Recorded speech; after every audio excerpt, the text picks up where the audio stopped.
Hello everyone, आप सबका स्वागत है आपके विद्यालय के चैनल SBMRC में। यह चैनल आपके विद्यालय का है, सरस्वती बाल मंदिर इंटर कॉलेज की तरफ से। तो डियर स्टूडेंट, ये मेरा पहला वीडियो है कॉलेज के इस चैनल पे। आज हम स्टार्ट करने जा रहे हैं प्रत्यास्थता इलास्टिसिटी। जैसे आपके फिजिक्स का पेपर तो एक ही है, लेकिन जैसे हम फर्स्ट सेकेंड डिवाइड कर रखे हैं, तो मैंने सेकेंड पेपर को उठाया है। उसका सेकेंड पेपर में हमारा मतलब क्लास 11 के लिए है। ऊपर देखिए आप मेंशन किया है मैंने, क्लास 11 के लिए है। ठीक, तो आज हम स्टार्ट करने जा रहे हैं प्रत्यास्थता। और लेसन स्टार्ट कर रहा हूं तो जाहिर सी बात है कि टॉपिक इंपॉर्टेंट ही होगा, आपको मन लगा के पढ़ना है। डेरिवेशन के लिए परेशान ना हो कि तुरंत डेरिवेशन ही हो जाएगा। एक्चुअली पहले थ्योरी मतलब डिफिनेशन क्लियर करेंगे तब तो ट्रिटमेंट पे आएंगे। आज पहले हम बात करेंगे कि प्रत्यास्थता क्या होती है।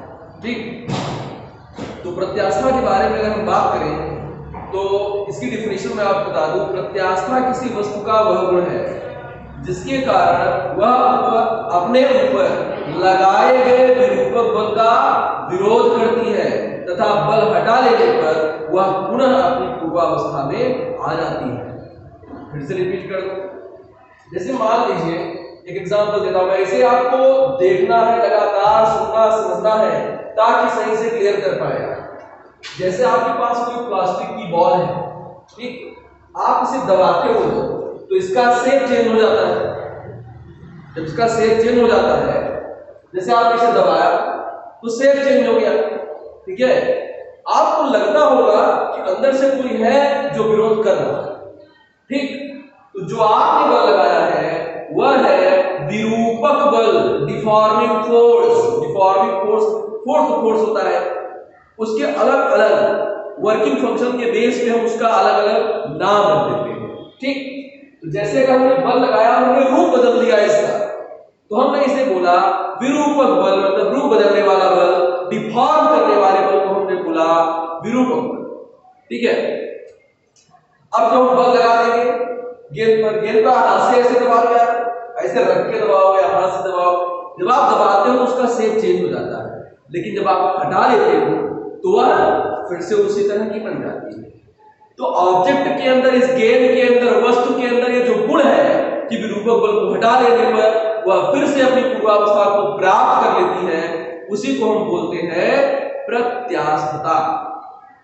अब आपके मन में जो डिफिनेशन बनी वह यह बनी कि किसी को दबाए, खूब दबे और हटा ले तो फिर से वैसे ही हो जाए, इसी को प्रत्यास्थता कहते हैं।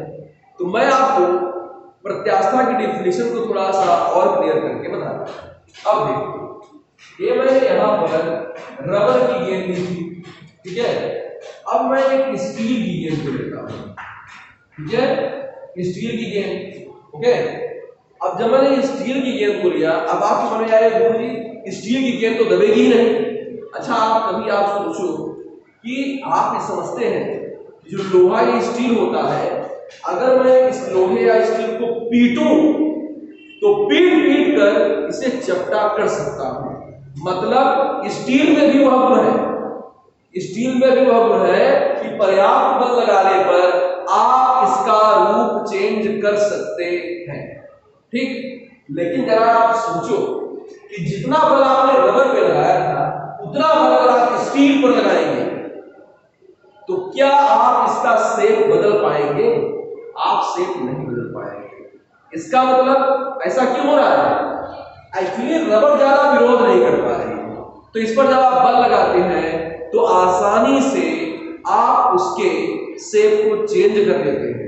लेकिन स्टील का शेप चेंज हो सकता है, लेकिन काफी पर्याप्त मात्रा में बल की आवश्यकता होती है। ठीक, तो विरोध किसने किया ज्यादा? विरोध किया स्टील ने ज्यादा। इसीलिए आप जितने बल से रबर के शेप को चेंज कर सकते हैं, उतने ही बल से आप स्टील के शेप को चेंज नहीं कर पाएंगे। ठीक, तो इसका मतलब यह है कि हम यह बोलेंगे कि स्टील ज्यादा प्रत्यास्थ है। जो प्रत्यास्था का गुण है वो स्टील के अंदर ज्यादा है। तो यहां पर जो प्रत्यास्था वाला गुण है इस बात से रिलेटेड नहीं है कि कोई चीज खूब दबे और हटाने पर पूर्वावस्था को प्राप्त कर लेगी।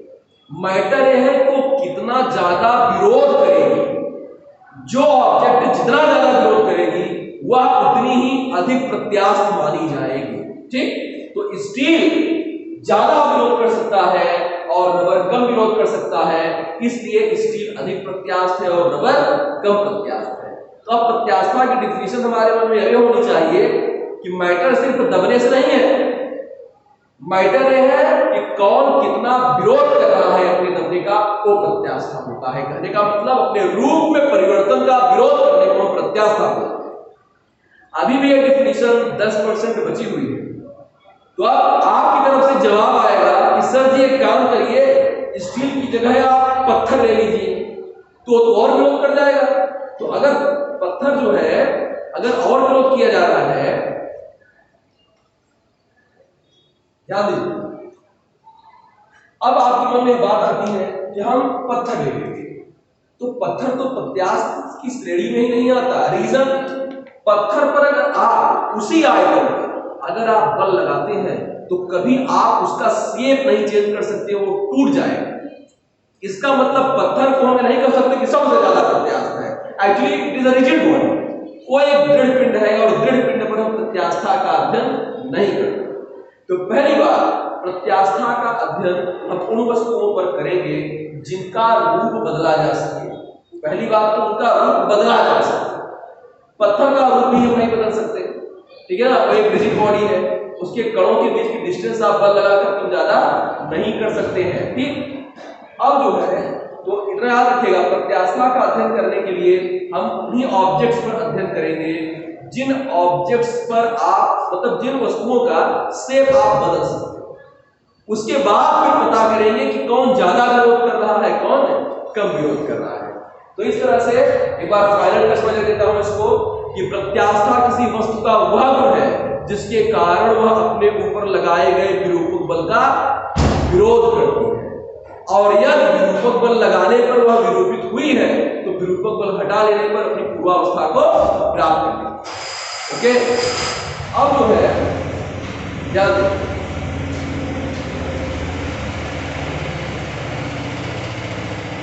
ये हमारा होगा प्रत्यास्था की डिफिनेशन।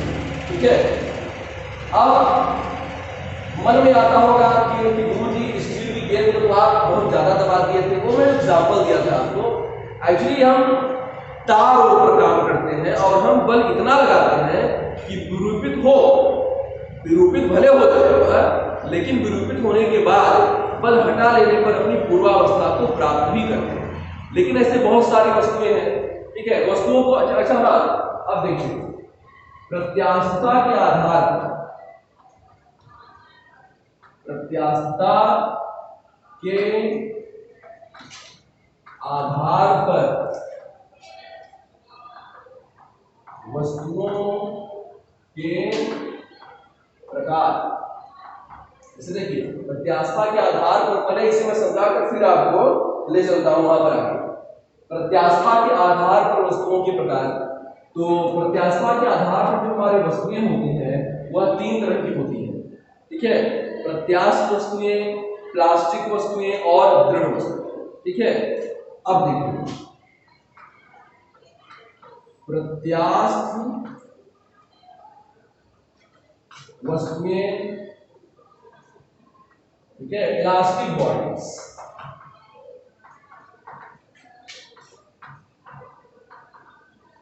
Elastic bodies.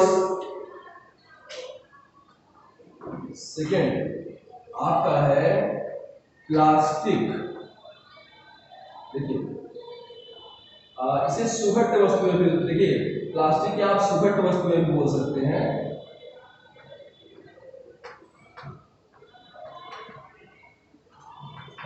और इसकी इंग्लिश जो है आपकी वह है प्लास्टिक बॉडीज। ठीक है, एंड द थर्ड वन है आपका वो है दृढ़ वस्तुएं। दृढ़ वस्तुएं, रिजिड बॉडीज। अब देखिए जैसे आप लिखना चाहते हैं जो मैं बोल रहा हूँ, कुछ नहीं करना, सुनते जाइए, लिखते जाइए, वीडियो को थोड़ा रोक दीजिए जहां आपको दिक्कत हो रही है लिखने में। ठीक, तो प्रत्यास्थता के आधार पर वस्तुओं को 3 कैटेगरी में बांटा गया। प्रत्यास्थ वस्तुएं मतलब इलास्टिक बॉडीज, सुगठित वस्तुएं इलास्टिक बॉडीज, और दृढ़ वस्तुएं मतलब रिजिड बॉडीज। ठीक है, अब देखिए है क्या, पहले मैं इसको आपको समझाता हूं। जैसे कोई वस्तु आपने ली, कोई वस्तु मैं मतलब गोला बना देता हूं, इसका मतलब नहीं सिर्फ गोला हो गया, कोई भी वस्तु ले लो, अगर आप उस पर बल लगाते हैं, आपने बल लगाया और उसका रूप चेंज हो गया और डिफॉर्म हो गया, ठीक है, डिफॉर्म हो गई, रूप बदल गया, आपने बल हटा दिया, अब पूरी तरह से एकदम वैसे ही हो गई, तब हम बोलेंगे कि यह वस्तु पूर्ण प्रत्यास्थ है। ठीक, तब यह वस्तु पूर्ण प्रत्यास्थ है। प्रत्यास्थ वस्तुएं वे वस्तुएं होती हैं जिन पर विरूपक बल लगाने पर, आपको लिखना है तो इसको लिखिएगा, हेडिंग डालिए, प्रत्यास्थ वस्तुएं वे वस्तुएं होती हैं कि जिन पर विरूपक बल लगाने पर, जिन पर विरूपक बल लगाने पर वो विरूपित हो जाती हैं, लेकिन विरूपक बल हटा लेने पर वे अपनी पूर्वावस्था को प्राप्त कर लेते हैं। ठीक, ये प्रत्यास्थ वस्तुएं हुई, लेकिन जरूरी नहीं है कि पूरी तरह से वैसे ही हो जाए, लेकिन अगर पूरी तरह से अपनी पूर्वावस्था को प्राप्त कर लेती है, ठीक, तो इसे हम बोलेंगे पूर्ण प्रत्यास्थ वस्तु, अदरवाइज वो प्रत्यास्थ वस्तु है। ठीक, उसके बाद आ जाते हैं सुगठित वस्तुओं में। ठीक, सुगठित वस्तुएं होती हैं, अब ऐसे आपको बताएं पूर्ण प्रत्यास्थ वस्तु कोई होती नहीं, पूर्ण प्रत्यास्थ वस्तु कोई वस्तु नहीं होती, लेकिन जैसे हाथी दांत है, क्वार्ट्ज है, कुछ एक दो पदार्थ ऐसे हैं, नहीं, फास्फर ब्रांज एक पदार्थ होता है, मतलब क्वार्ट्ज, हाथी दांत, फास्फर ब्रांज, ये सभी ऐसे पदार्थ हैं जिन पर आप बल लगाएंगे तो अपना शेप मतलब चेंज होता है, लेकिन फिर से अपनी पूर्वावस्था को प्राप्त कर लेते हैं बल हटाने पर, लगभग वैसे ही हो जाते हैं, तो इसको हम बोलेंगे पूर्ण प्रत्यास्थ वस्तु। अब एक क्या है सुगठित वस्तु, जैसे गीली मिट्टी, गीली मिट्टी कहीं पे है, आप अपने पैर के निशान वहां पैर रखो, वहां पे पैर हटा लेंगे, मिट्टी जरा भी नहीं उठेगी। ओके, मतलब विज्ञान मानता है हल्का सा उठी होगी, और उसको भी नहीं मानता कि पूरी तरह से नहीं उठी है, लेकिन हाँ लगभग हम कह सकते हैं कि गीली मिट्टी है, या मोम, क्ले, मोम जैसे है, सॉरी क्ले मिट्टी होता है, मोम मतलब क्रेयॉन आपका, तो मोम जैसे है आपका, मोम को आप अगर मोम लेते हैं ऐसे पकड़ के से मोमबत्ती को जो शेप दे देंगे उसी की बड़ी रह जाएगी लगभग। ठीक है, तो जैसे गीली मिट्टी है या मोम है, ये ऐसी चीजें हैं कि अगर हम विरूपक बल लगा के रूप बदलेंगे तो ये कभी अपने शेप को प्राप्त नहीं कर पाएंगे, तो इन्हें हम बोलते हैं पूर्ण सुगठित या पूर्ण प्लास्टिक, परफेक्टली प्लास्टिक बॉडीज। ठीक है, क्लियर हुआ इतना? और दृढ़ वस्तुएं क्या है? दृढ़ वस्तुओं को हम इन पर अध्ययन करते ही नहीं है।